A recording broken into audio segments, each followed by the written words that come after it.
In today's video, I'm going to teach you how to use Trello for team management tutorial. 5 minutes. By the end, you'll have a clear, repeatable setup you can use to organize your team's work, assign responsibilities, and keep progress visible for everyone. Start by logging into Trello on the web or in the app. Make sure you're in the correct workspace so your team can access what you create. If you're brand new, a quick sign up is all you need, but the process is straightforward and takes just a moment. Next, create a new board. This board is your team's shared command center, so give it a name that reflects the project or department it supports. Right away, choose the privacy setting that fits your needs. If you're working with a private team or sensitive information, set the board to private so only invited members can see it. If visibility across a broader audience is useful, you can make it public within your organization. Clear access from the start prevents confusion later. With the board created, set up your lists. A simple, effective structure is to do, in progress, and done. These lists represent the stages work will move through.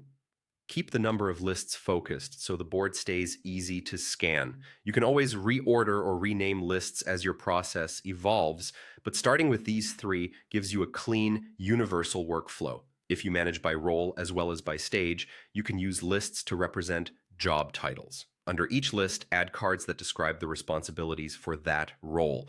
For example, a list for a designer could include cards for asset creation, reviews, and handoffs. This arrangement makes it easy to see who owns what at a glance and helps new team members on board quickly because expectations are organized in one place. Now add individual tasks as cards in the appropriate list. Keep card titles short and action-oriented, like draft kickoff agenda or finalize Q2 report. Clear titles make it simple to scan the board and understand what's next without opening every card.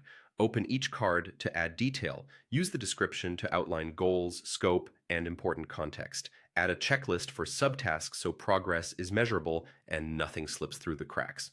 You can attach files, briefs, images, spreadsheets, and include links to working documents or relevant pages. This keeps everything connected to the task and saves time spent searching.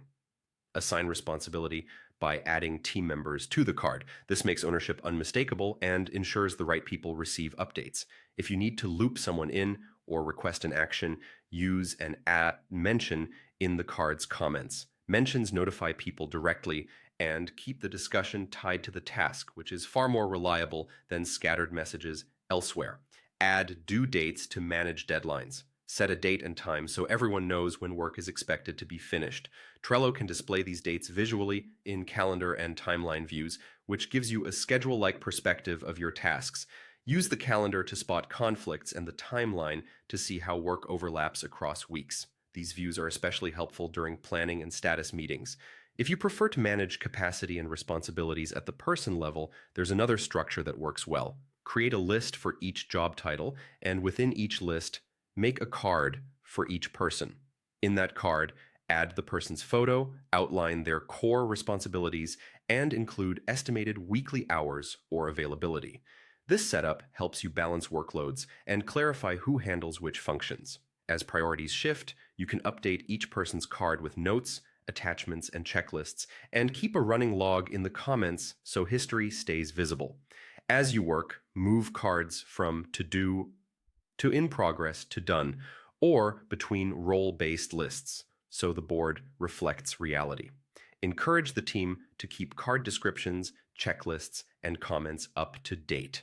When new tasks appear, add them to the appropriate list right away, assign the right people, and set due dates so nothing is left ambiguous. Small habits like clear titles, consistent descriptions, and on-time updates make Trello an effective single source of truth for your team. That's the complete setup. You've logged in, created a board with the right privacy, built lists that match your workflow or roles, added tasks as cards, enriched them with details and checklists, assigned owners, used mentions to coordinate, applied due dates, and explored calendar and timeline views to plan ahead. If you want to manage responsibilities at the person level, you also know how to structure lists by job title with a card for each team member. Follow these steps, keep your board current, and you'll have a clear, collaborative system that keeps your team aligned and moving forward.